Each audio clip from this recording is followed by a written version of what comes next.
Good morning बच्चों।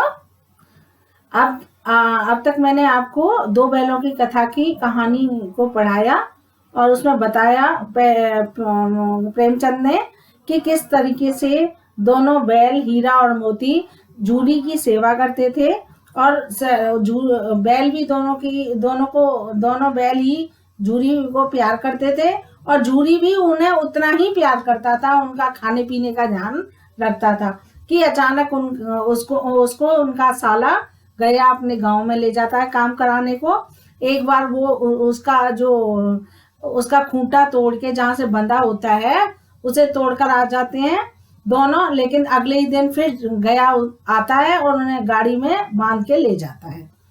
कि तीसरी बार अब की बार उसने जो गलती पहले की थी कि उसे बांध दिया था बैलों को और रस्सी से पतली से, और वो तोड़कर वाकई वो गलती नहीं की। उन्होंने मोटी सी रस्सी से उन्हें बांधा कस के और साथ में उसके गले में एक जो पावा होता है वो डाल दिया उनके गले में। देखा है जानवरों के डला होता है ताकि वो भाग ना सके। सामने उनके हल्का सा वो डाल दिया, चारा डाल दिया जिसमें किसी तरह की खलचूली नहीं डली थी, तो वो बड़े ही परेशान हो रहे थे।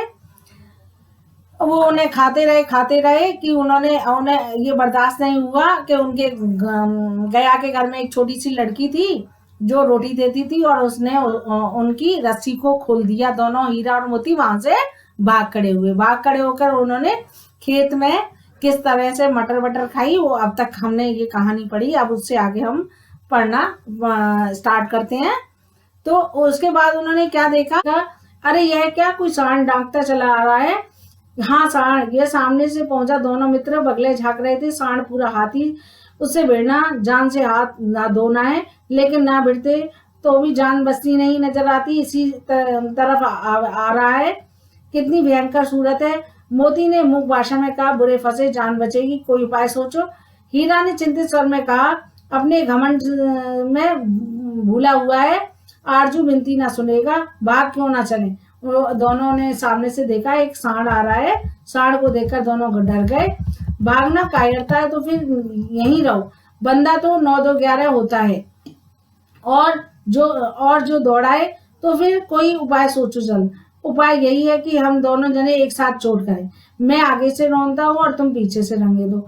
दोनों दोहरी मार पड़ेगी तो भाग खड़ा होगा। मेरी ओर झपटे तो तुम बगल में उसके पेट में सींग घुसेड़ देना।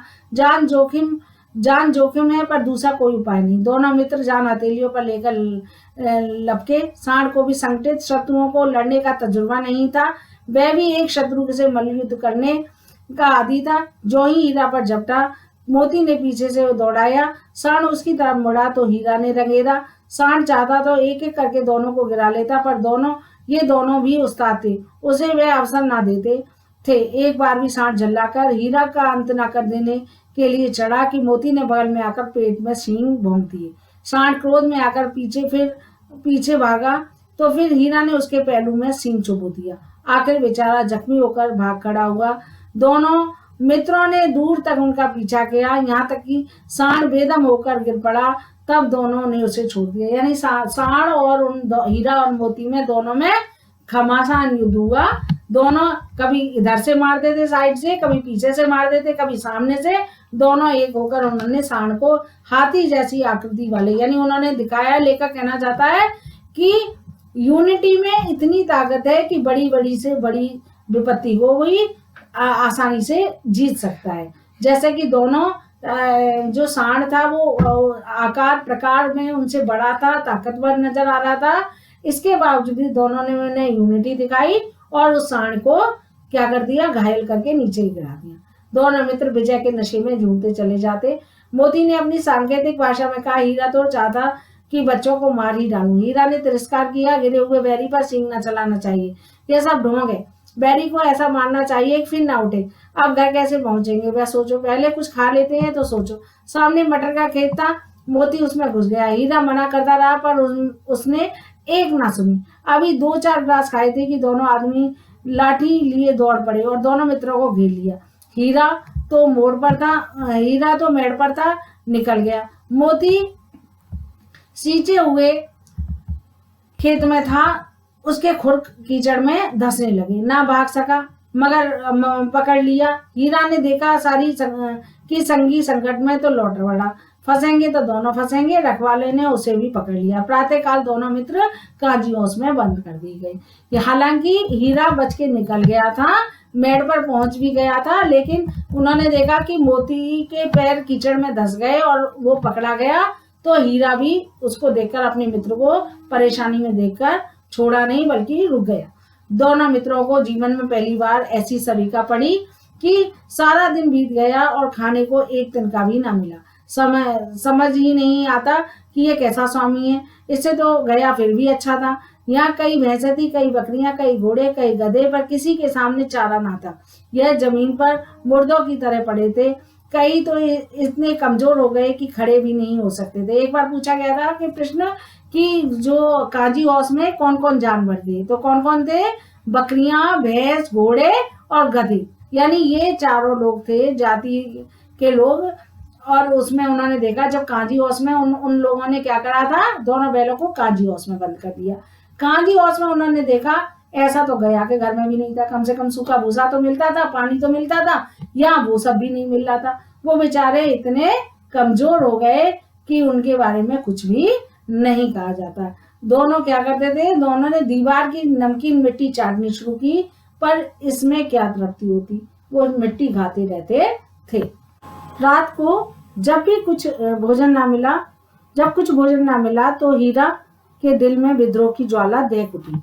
मोती ने बोला, अब तो नहीं सहा जाता। मोती ने सिर लटकाए हुए जवाब दिया, मुझे तो मालूम होता है कि प्राण निकल रहे हैं। इतनी जल्द हिम्मत ना हारो भाई, यहाँ से भागने का कोई उपाय निकालना चाहिए। आओ दीवार तोड़ डालें। मुझसे तो अब कुछ नहीं होगा। बस इसी बूते पर अकड़ते थे, सारी अकड़ निकल गई। बाड़े की दीवार कच्ची थी, हीरा मजबूत तो था ही। अपने नुकीले सींग दीवार में गड़ा दिए और जोर मारा तो मिट्टी का एक चिप्पड़ निकल आया। यानी उन्होंने कोशिश की कि ऐसा करते हैं हीरा और मोती ने कि भाई ऐसे कैसे चलेगा, यहाँ तो हम मर लेंगे, भूखे मारे हमारे प्राण निकले जा रहे हैं। तो उसने कहा कि हीरा था वो हिम्मत हार चुका था कि मैं कुछ नहीं कर सकता, मैं तो भूख से परेशान हूँ। मोती ने कहा कि मेरे बस की नहीं है। हीरा ने कहा, अरे ऐसे कैसे, लाओ हम दोनों प्रयास करते हैं और दोनों इस दीवार को तोड़कर बाहर जाएंगे। साहस बढ़ा। इसने दौड़ कर दीवार पर चोटें की और हर चोट में थोड़ी थोड़ी मिट्टी गिरने लगी। उसी समय कांजीओस का चौकीदार लालटेन लेकर जानवरों की हाजिरी लेने के लिए आ निकला। हीरा का उजटपन देखकर उसने उसे कई डंडे रसीद की और मोटी सी रस्सी से बांध दिया। तभी क्या हुआ कि उनका सिर मुड़ाते ओले पड़े वाला हिसाब हुआ कि जब वो हीरा और उसमें मार के चोटें मार रहा था कि तभी कांजीओस का जो चौकीदार था, यानी उन जहाँ चारागाह उसमें कैद खाने में वो रहते थे, उसका चौकीदार उन हाजिरी लेने आता था। क्यों लेना आता था? जिससे उसे ये पता चले कोई जानवर कहीं भाग तो नहीं गया। उन्होंने जब देखा कि ये दोनों कितने उजड्डपना कर रहे हैं तो उन्होंने कई डंडे मारे और उनकी बुरी तरह से पिटाई की। मोती ने पड़े पड़े कहा, आखिर मार खाई क्या मिला? अपने बूते भर जोर तो मार दिया, ऐसी जोर मारना किस काम का कि बंधन में पड़ जाए। जोर तो मारता ही जाऊंगा, चाहे कितने ही बंधन पड़ जाए। जान से हाथ धोना पड़ेगा, कुछ परवाह नहीं, यूं भी तो मरना है। सोचो दीवार खुद जाती है, कितनी जानें बच जाती हैं। इतने भाई यहाँ कैद हैं, किसी की देह में जान नहीं है। 2-4 दिन और यहीं हाल रहा तो सब मर जाएंगे। उसने कहा, अरे क्या मिला तुझे? दीवार तोड़ी, आपस में दोनों बातचीत कर रहे थे कि क्या हुई, उससे ज्यादा पिटाई हुई और हमारा वो कोई बात नहीं, पिटाई होती रहे। यानी वो जो हीरा था वो हिम्मत नहीं हारता है, दोबारा वो फिर प्रयास करता है। हाँ यह बात तो है। अच्छा तो ला, फिर मैं जोर लगाता हूँ। मोती ने भी दीवार में उसी तरह सींग मारा, थोड़ी सी मिट्टी गिरी और फिर हिम्मत बढ़ी। फिर तो वह दीवार में सींग लगाकर इस तरह जोर करने लगे मानो किसी प्रतिद्वंदी से लड़ रहे हो। आखिर कोई 2 घंटे की जोर आजमाई के बाद दीवार ऊपर से लगभग 1 हाथ गिर गई। उसने दूनी शक्ति से दूसरा धक्का मारा तो आधी दीवार गिर गई। दीवार का गिरना था कि अधमरे से पड़े हुए सभी जानवर चेत उठे। तीनों घोड़ियां सरपट भाग गई, फिर बकरियां निकली, उसके बाद भैंसें भी खिसक गई, पर गधे अभी तक जो के तो सोए हुए थे। हीरा ने पूछा, तुम दोनों क्यों नहीं भाग जाते? एक गधे ने कहा, जो कहीं फिर पकड़ लिया जाए तो क्या हर्ज है, अभी भी तो भागने का अवसर है, हमें तो डर लगता है, हम यहीं पर रहेंगे। यानी बकरियां भाग गई। कितने जानवर थे?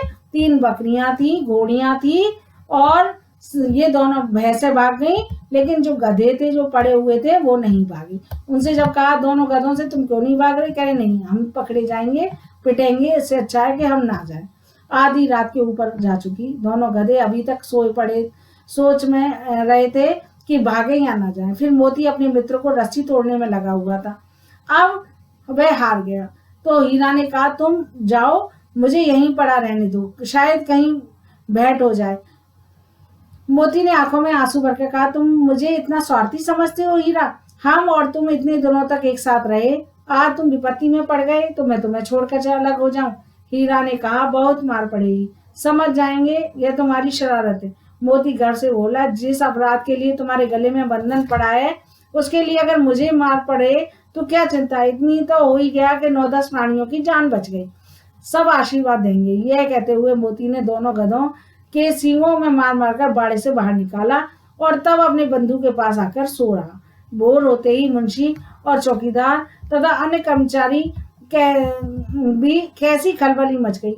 इसके लिखने की जरूरत नहीं है, बस इतना ही काफी है कि मोती की खूब मरम्मत हुई और उसे भी मोटी रस्सी में बांध दिया। यानी जो जो जानवर थे उस कांजी हौस में, वो सारे भाग गए, और जो जो गधे थे जो भाग नहीं रहे थे, मोती ने उन्हें मार मार कर, सींगे मार मार कर उन्हें भी भगा दिया। अब तुम सोच सकते हो, अगर जेल खाने में से सारे कैदी भाग जाएं तो जेलर की क्या हालत होगी।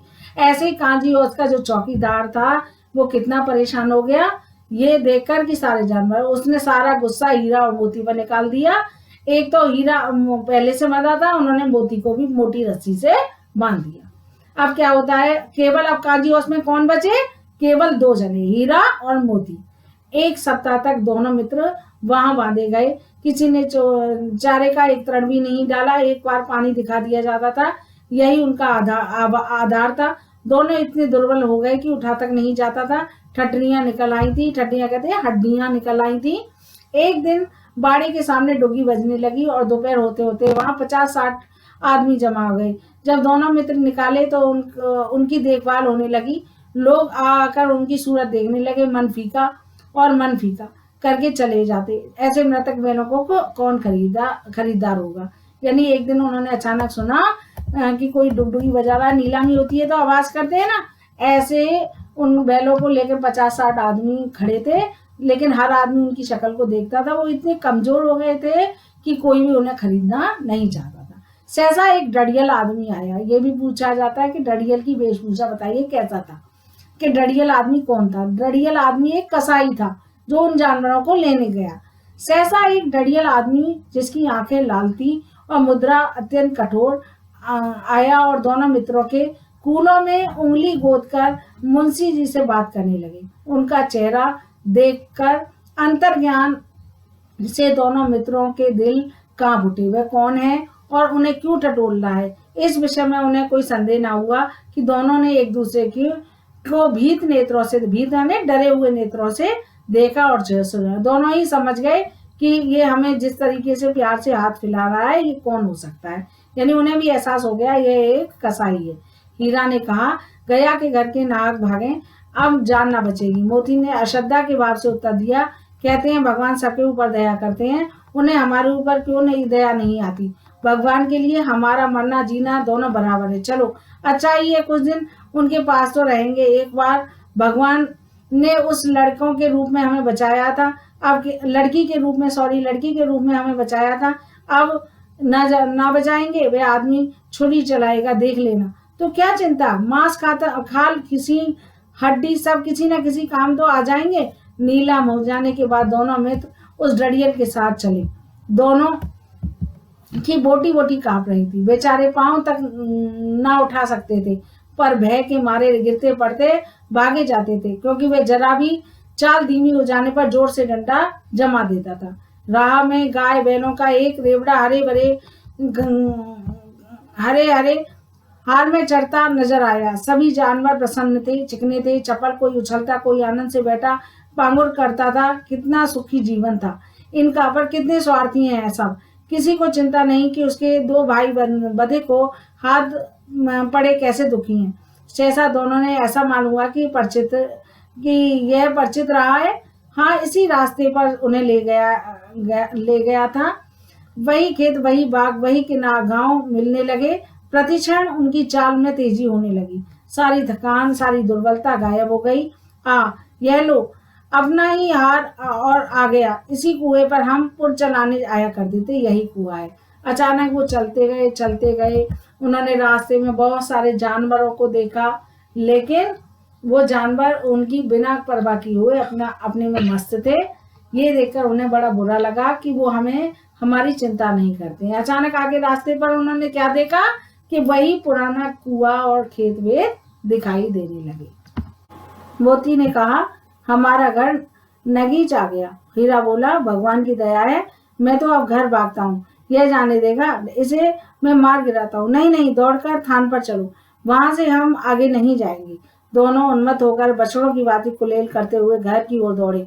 वे हमारा थान है। दोनों दौड़कर अपने थान पर आए और खड़े हो गए। डडियल भी पीछे पीछे दौड़ा चला आता था। धूरी द्वार पर बैठा धूप खा रहा था। बैलों को देखते ही दौड़ा और उन्हें बारी बारी से गले लगाने लगा। मित्रों की आंखों में आनंद के आंसू बहने लगे। एक जोड़ी का हाथ चाट रहा था। डडियल ने आकर बैलों की रस्सियां पकड़ ली। जूरी ने कहा, ये मेरे बैल है। उन्होंने जैसे ही अपना रास्ता देखा, बैलों ने वो दौड़कर भागने लगे। थोड़ी दूर देखा तो उन्होंने देखा कि जूरी धूप में बैठा है। वो जाकर उसके हाथों को चाटने लगा। तुम्हारे बैल कहाँ से है? मैं मवेशी से नीलाम लेकर आया हूँ। मैं तो समझाऊं चुराई लिए हैं। चुपके से चले जाओ, मेरे बैल है, मैं बेचूंगा तो बिकेंगे। किसी को मेरे बैल नीलाम करने से क्या अख्तियार? जाकर थाने में रपट दूंगा। मेरे बैल हैं, इसके सबूत मेरे द्वार पर खड़े हैं। डडियल झल्लाकर बैलों को जबरदस्ती पकड़कर ले जाने के लिए बढ़ा। उसी वक्त मोती ने सींग चलाया। डडियल पीछे हटा, मोती के पीछे गया। डडियल भागा, मोती पीछे दौड़ा। गांव में बाहर निकल जाने पर रुका।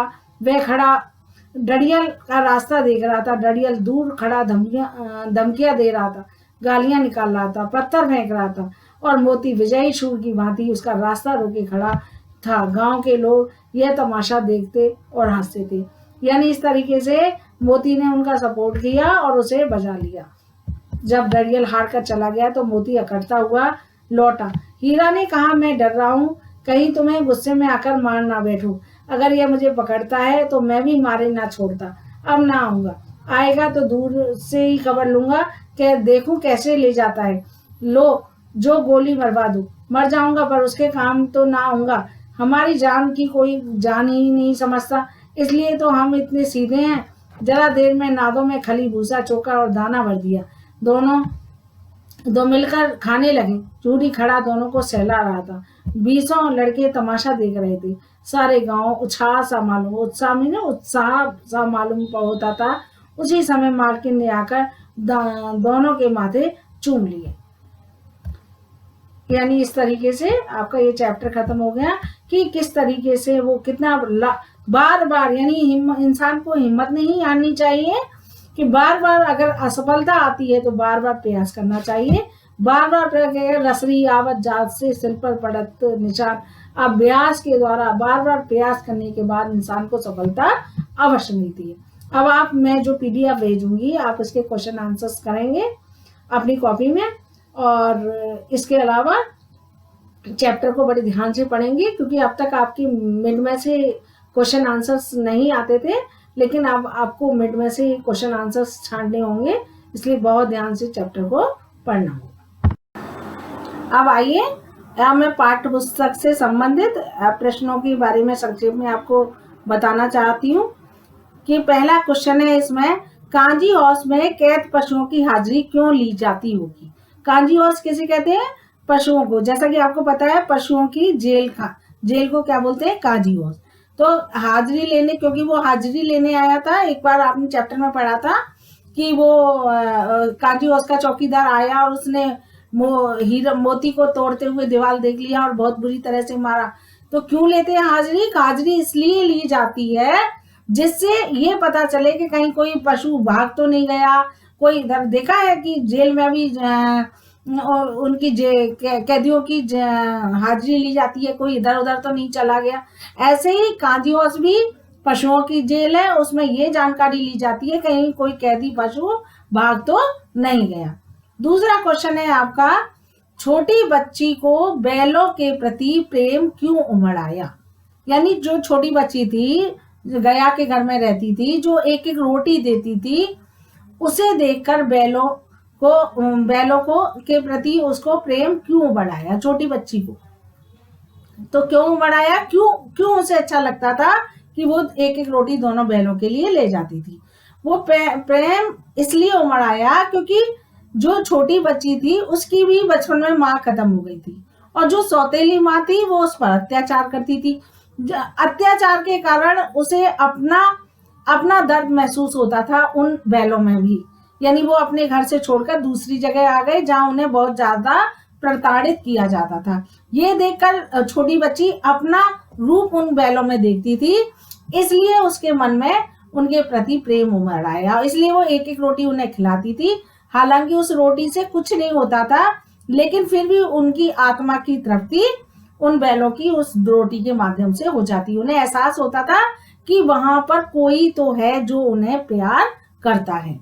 तीसरा क्वेश्चन है आपका, और मोस्ट इम्पोर्टेंट भी है, कहानी में बैलों के माध्यम से कौन कौन से नीति विषयक मूल्य उभर कर आए हैं? यानी नीति कहते हैं, नीति की किस तरह का धर्म के अनुसार, जो नीति के अनुसार ऐसा कौन सा है जो लेखक ने बैलों के माध्यम से कहलवाया है? क्या नीति विषयक है भाई? एक पहला नीति है कि अगर हम जो लोग जो होते हैं कि किसी स्त्री जाति पर हमारे समाज में भी, हमारे धर्म में भी, हमारे शास्त्रों में भी स्त्री पर अत्याचार करना गलत बताया जाता है। उन्होंने बैलों के माध्यम से इस बात को कहलवाया कि जैसे कि हीरा और मोती में आपस में डिस्कशन चलता है, और वो कहते हैं, उनमें से एक बैल कहता है कि सामने जो उसकी सौतेली माँ आ रही है, उस लड़की की, छोटी बच्ची की, इसको हम मार दें और यहाँ से भाग जाएं। लेकिन वो दूसरा बैल उनसे कहता है नहीं, स्त्री जाति पर हाथ उठाना, सींग उठाना गलत है, तो इसलिए हमें उनको नहीं मारना चाहिए। तो यानी इस तरह से वो समाज को, लोगों को ये दिखाना चाहते हैं कि जब जानवर होकर उन्हें इस बात का ज्ञान है कि स्त्रियों पर शस्त्र नहीं उठाना चाहिए, कोई मारना पीटना नहीं चाहिए, तो फिर मनुष्य को इस बात पर गहन चिंतन करना चाहिए। इसके अलावा उन्होंने क्या बताया कि उन्होंने कहा कि इस तरीके से एक दूसरे का सम्मान करना चाहिए। अगर मालिक उन्हें प्यार करता है तो वह दूसरे को भी उन्हीं के हिसाब से प्यार देना चाहिए। दूसरे, अगर समाज में वो जानवरों को मनुष्य की और मनुष्य को जानवरों की, दोनों को एक दूसरे की का ध्यान रखना चाहिए। चौथा क्वेश्चन है आपका, प्रस्तुत कहानी में प्रेमचंद ने गधे की किन स्वभावगत विशेषताओं के आधार पर उसके प्रति ऋण अर्थ मूर्ख का प्रयोग न कर किसी नए अर्थ की ओर संकेत किया है? ऋण कहते हैं प्राचीन समय से चलने वाला अर्थ, यानी मूर्ख, गधे का अर्थ मूर्ख व्यक्ति के लिए प्रयोग में लाया जाता है। जो मूर्ख होता है उसको गधे की उपमा दी जाती है हमारे परंपरागत अर्थ में, लेकिन प्रेमचंद ने इस अर्थ को एक नया रूप दिया। उन्होंने गधे की संज्ञा किससे दी? ऋषि मुनियों से, क्योंकि उसका जैसा शांत स्वभाव, सहनशीलता उसकी जैसी वो किसी और जानवर में नहीं है, किसी और व्यक्ति में नहीं है, इसलिए उसकी संज्ञा किससे दी है? परंपरागत मूर्ख में ना प्रयोग ना करके उसे ऋषि मुनियों के का अर्थ देकर दी है। फिर है पांचवा क्वेश्चन, किन घटनाओं से पता चलता है कि हीरा और मोती में गहरी दोस्ती थी? अब आपने ये चैप्टर में पढ़ा है कि किन घटनाओं से पता चल रहा है कि एक जना अगर चारा खाता था और दूसरा छोड़ देता था तो पहला वाला भी उसके हिसाब से छोड़ देता था। इसी तरीके से अगर बोझ लेकर चलते थे, दोनों मित्र एक दूसरे को ये सोचते थे कि मेरे सिर पर बोझ ज्यादा है दूसरा कहता मेरे भोजन। इस तरीके से पता चलता है कि दोनों में बहुत गहरी दोस्ती थी। तीसरा उदाहरण तब मिला जब वो खेत में चरने जाते हैं और खेत में चरने जाने पे मोती गारे में कीचड़ में फंस जाता है और हीरा भाग जाता है। फिर भी वो उन वहां के लोगों के द्वारा, खेत के मालिक द्वारा जब पकड़े जाते हैं तो हीरा खुद भी वापस आ जाता है, अकेला मोती को नहीं छोड़ता। इसके अलावा काजी औस में जब वो हीरा रस्सी में बंधा रह जाता है और मोती आजाद होता है, लेकिन फिर भी वो मोती उसको छोड़ता नहीं है। इस तरीके से ये पता चलता है कि दोनों में गहन दोस्ती थी, बहुत गहरी दोस्ती थी। दोनों एक दूसरे की भावनाओं का आदर करते थे। अगला क्वेश्चन है, लेकिन औरत जात पर सींग चलाना मना है, यह भूल जाते हैं। हीरा के इस कथन के माध्यम से स्त्री के प्रति प्रेमचंद का दृष्टिकोण को स्पष्ट कीजिए। यानी यही कहना जाता है कि बैलों के माध्यम से उन्होंने कहा है कि नीति विषयक मूल्य उभर कर आए। यही नीति विषयक है कि औरत पर हाथ चलाना, औरत पर सींग चलाना गलत है। यही बात वो कहना चाहते हैं कि औरत पर अत्याचार नहीं करना चाहिए। अगला क्वेश्चन है आपका, 7वां क्वेश्चन है आपका, किसान जीवन वाले समाज में पशु और मनुष्य के आपसी संबंधों को कहने में किस तरह व्यक्त किया गया है।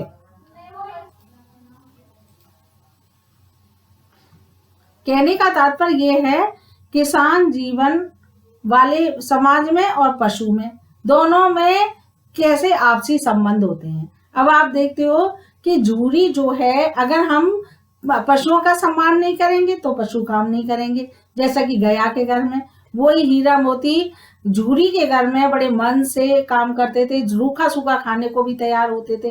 वही अगर उन्हें प्यार की भावना उन्हें नहीं मिलती थी गया के घर में, तो वहां वो रहना पसंद नहीं करते थे। इसलिए किसान लोगों को किसान लोग जो होते हैं या मनुष्य जो होते हैं वो पशुओं पर निर्भर होते हैं, और पशु किस पर निर्भर होते हैं, किसान पर निर्भर है। उन्हें वो किसान जो है अच्छा चारा वगैरह देते हैं उन्हें, और पशु उनके लिए खेती करते हैं। इसलिए दोनों ही एक दूसरे पर निर्भर करते हैं, इसलिए दोनों को ही समाज में संबंध अच्छे होने जरूरी है। अगला क्वेश्चन है आपका, इतना तो हो ही गया कि 9-10 प्राणियों की जान बच गई, वे सब तो आशीर्वाद देंगे। मोती के इस कथन के आलोक में उसकी विशेषता बताइए। उसकी विशेषता यही है, यानी मोती के चरित्र के बारे में बताइए कि मोती कैसे स्वभाव का। उसका मतलब यही है कि मोती के अंदर दया की भावना थी। उसने जब देखा काजी औस में कैद पशुओं को उसने निकाला और खुद बंदी हो गया, और लेकिन लास्ट में उसने कहा कि कोई बात नहीं, जो 9-10 जानवर जो भाग गए हैं उनकी जान बच गई तो हमें आशीर्वाद देंगे ही देंगे। तो यानी उसके मन में दया की भावना बहुत थी, परोपकार की भावना थी। अपनी जान हथेली पर रखकर भी वो दूसरों की जान बचाने में विश्वास रखता था। अगला है क्वेश्चन, आशय स्पष्ट कीजिए। आशय मीन्स होता है भाव स्पष्ट कीजिए, बताइए। पहला है, अवश्य ही उसमें कोई ऐसी गुप्त शक्ति थी जिसमें जीवों में श्रेष्ठता का दावा करने वाले मनुष्य वंचित हैं। हाँ, तो यानी आशय स्पष्ट कीजिए, इसका कहने का मतलब ये है कि जो जानवरों में ऐसी कोई, बेशक वो बोलते नहीं है, लेकिन ऐसी कोई गुप्त शक्ति होती है कि वो बिना बोलकर भी अपनी बात को एक दूसरे को समझ लेते हैं। जैसा कि हीरा और मोती इशारों से एक दूसरे की बात करते थे, गुप्त बातें करते थे, और वो अपने काम को, एक दूसरे की भावनाओं को समझ लेते थे। अगला है आपका, उस एक रोटी से उनकी भूख तो क्या शांत होती, पर दोनों के हृदय को मानो भोजन मिल जाता। तो वो कहने का मतलब ये है, आशय ये है, लेखक ये कहना चाहता है कि उस छोटी, इतने बड़े विशाल काय बैलों के लिए उस एक रोटी का कोई मूल्य नहीं था। एक रोटी से उनकी कोई भूख तृप्त नहीं हो पाती थी, उनकी संतुष्टि नहीं हो सकती थी, लेकिन उसमें उस बच्ची का प्यार भरा हुआ था, जिसके कारण उनका हृदय उसके प्रति कृतज्ञता से भर जाता था। उनके हृदय में उस बच्ची के प्रति प्रेम बढ़ आता था, जो उनके लिए भोजन का काम करता था।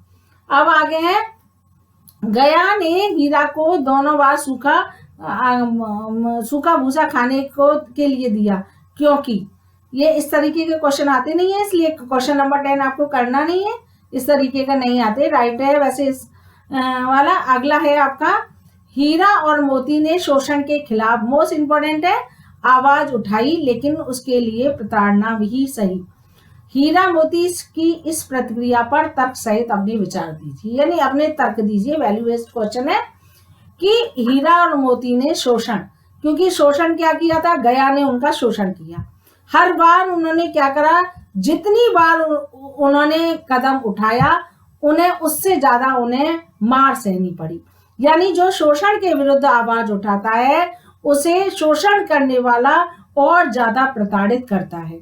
जैसे कि हीरा और मोती के मामले में आया, जब उन्होंने गया के घर में से विद्रोह किया, सूखा भूसा नहीं खाया और तोड़ के चला गया, जब दोबारा लौट के आया तो गया ने उनकी बहुत अच्छे से पिटाई की।